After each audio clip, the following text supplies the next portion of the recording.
said. My name, properly pronounced, is Eucario, Bakale, Angue, and I have to use all those names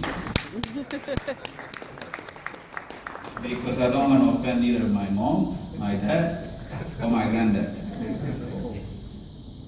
And I'm from Equatorial Guinea. In New York, I had the opportunity to introduce to those who were there my country. I went to school here in the United States, and I've been the youngest member of government in my country for the last 5 years. I'm still 35, so I've been member of government. And previously, I worked in the oil sector here in the United States, in Houston. By training, I'm now Minister of the Economy, Planning and Public Investment, but by training, I'm an engineer. I'm not an economist. And that's why I have the difficulty to understand what is going on or what is it about Africa. But before elaborating a little bit about it, I want to thank the Reverend Honorable Jesse Jackson for this invitation again to the forum and giving us the floor and the opportunity to speak to the African diaspora and to non-Africans. And I want to also thank James for giving me the opportunity in this forum, because I was to speak in the earlier panel, but due to some difficulties, I just arrived here in Chicago, so he gave me the opportunity to speak in this one. I had a speech prepared to speak, or to deliver. And this morning, while reading the speech, I decided not to deliver the speech because it was very boring. It was extremely boring. It was about my country, what we have done, how much money we have invested, how many schools we have built, how many roads we have built, and what are some of the advantages that we give to entrepreneurs, to businessmen to invest in Equatorial Guinea. I call it boring because I've been doing it the last 4 years. In China, here in the United States, in Europe, I've gone to different forums, I've been to different meetings, presenting the opportunities in my country and presenting the opportunities in the Africa continent. But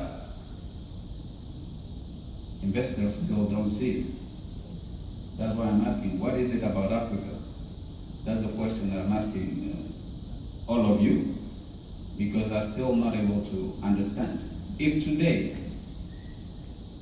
they tell you there is a state here in the United States, Maryland, about the size of Maryland, and 1 million people, just that, and they don't have natural resources, they don't have anything, but they have land and they have 1 million people, and those people, they do not have electricity, they do not have water, they do not have internet.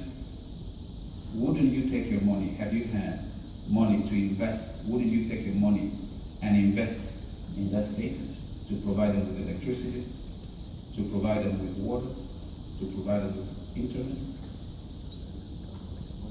Wouldn't it be the case? They just said, I think the Honorable Minister of State said at the beginning that internet cost in Africa is more than 70% of what it costs in Europe and the United States. So we add that to the fact that they don't have internet, but if you put internet, you're gonna get more money than you can get in the United States. 7 times or 70 times what you can get in the United States investing in the United States. That's why I don't understand why we keep selling Africa and investors are still not interested. So we add to the fact that they don't have electricity, they don't have water, they don't have internet. We add that they have natural resources, they have arable land, they have the best weather, the best beaches. Wouldn't you invest your money in that little state with 1 million people?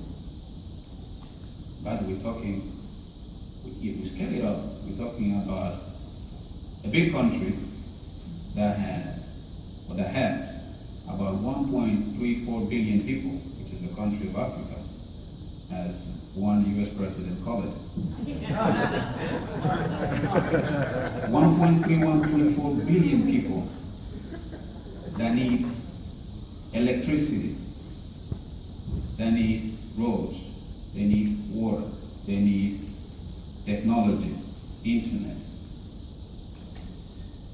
Why are investors still not interested? Is it because of the lack of strong institutions? That they always say, we need a strong institution in Africa. Okay.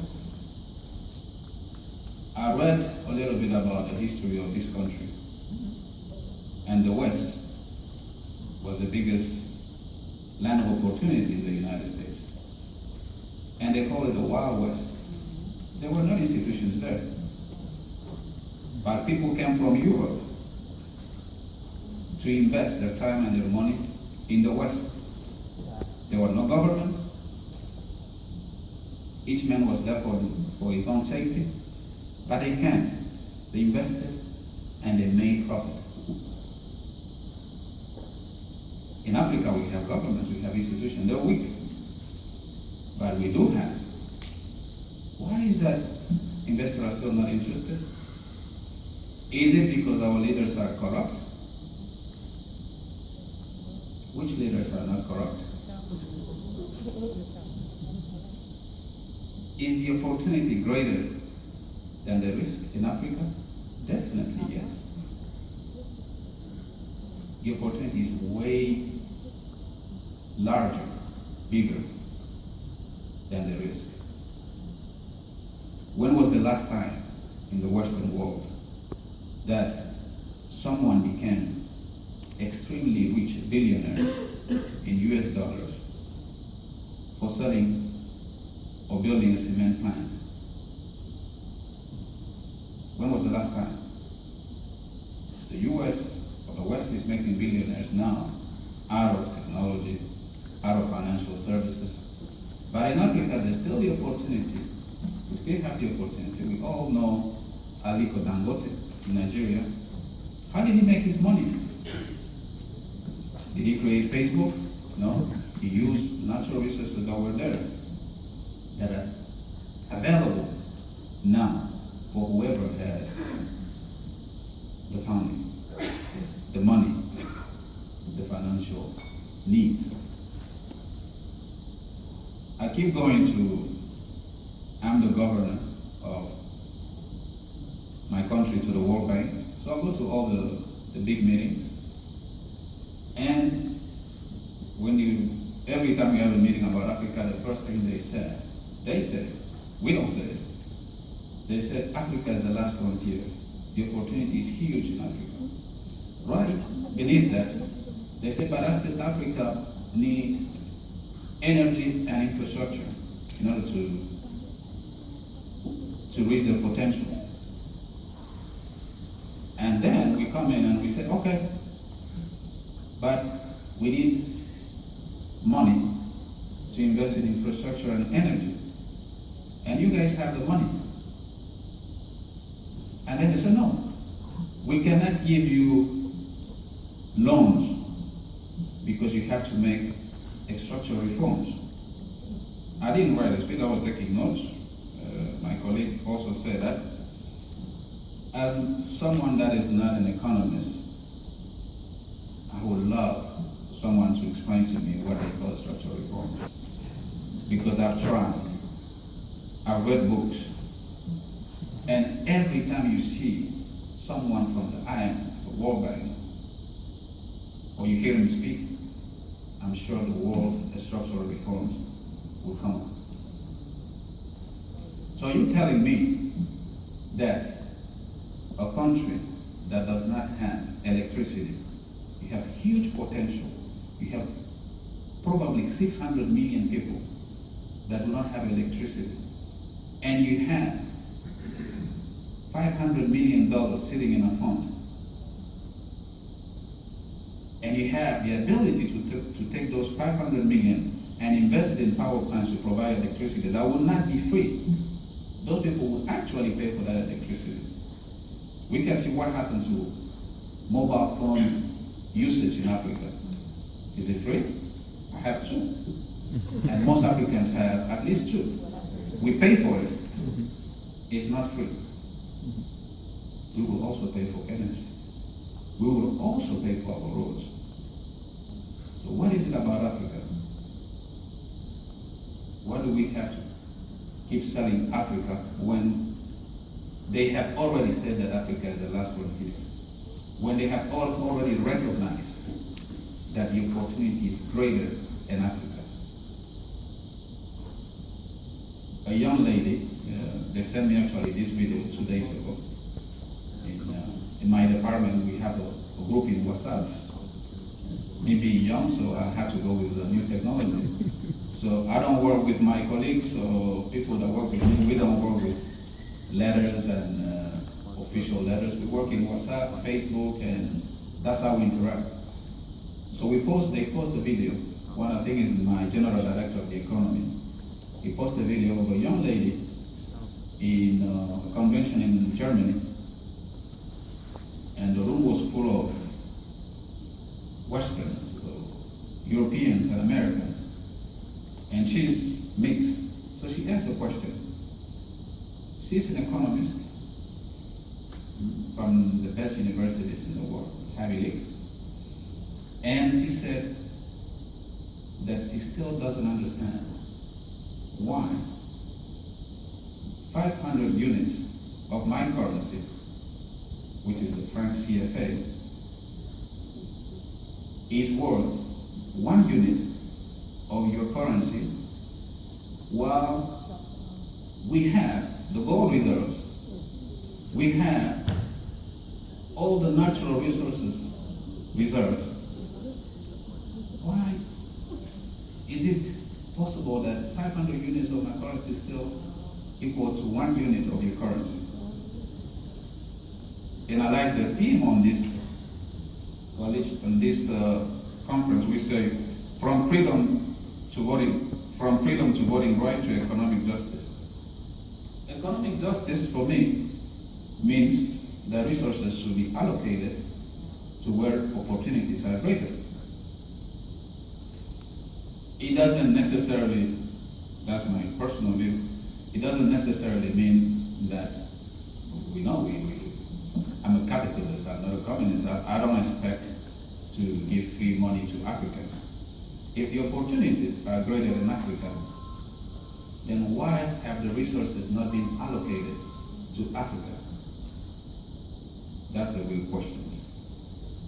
And the day we will answer, because the problem of Africa is not an opportunity, it's the lack of financing, it's the lack of capital. Today, if they give me $1 million, tomorrow I present my resignation to my president and I invest in agriculture in my country.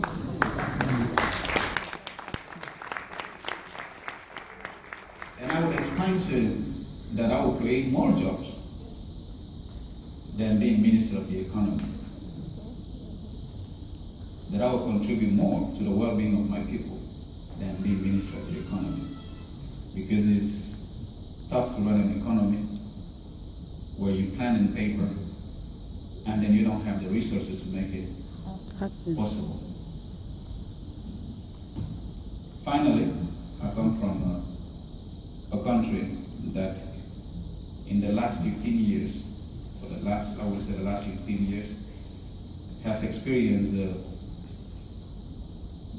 will call it the greatest economic growth in terms of per capita growth, in numbers, and in also reality. We discover oil, and then we started exploring oil, and we were moving at a almost 20% rate, average 16% in the last 10 years of growth, experiencing. We invested heavily in public infrastructure, economic and social infrastructure. We were investing, and we're still investing until today, 80% of our national budget goes to infrastructure investment. 80%. We're making on average in the last 5 years, in terms of revenue-wise, the state revenues, about 5 to 6 billion a year, and we invest 4 billion in infrastructure. We have, currently, we produce more energy than we can consume. Currently, we have more roads paved density-wise per population. We have the greatest density of paved roads in Africa, in the whole continent.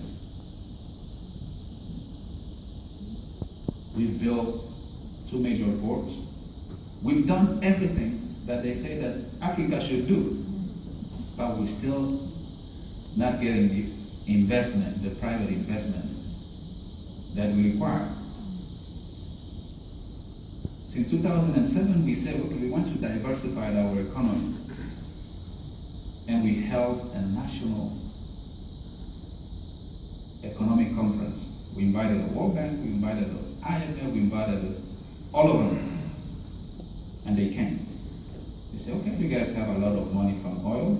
So the first thing you need to do to attract private investment is to invest in infrastructure. Put your money into infrastructure, social and economic.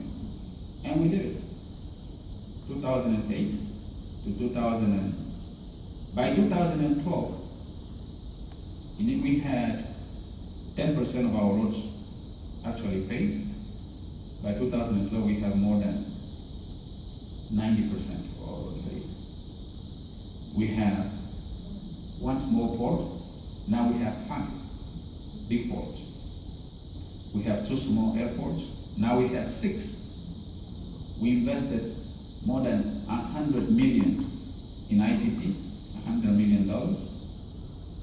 And I'm talking about a country that is the size of Maryland. That is my small country. We did all of it. And today, we still have not seen 1 single private investor coming into the country. Those that do come, they come to get government projects. And when they don't have to put their money, they come, okay, we want to build your roads. You give them a down payment of 40%, they demand a down payment of 40%, and you pay them, and after they finish, they leave. Yes. So what is it about Africa? That's the question I'm going to leave you guys with. I'm not an economist. I'm an engineer, and we solve problems. And that's the problem I want to solve. Thank you.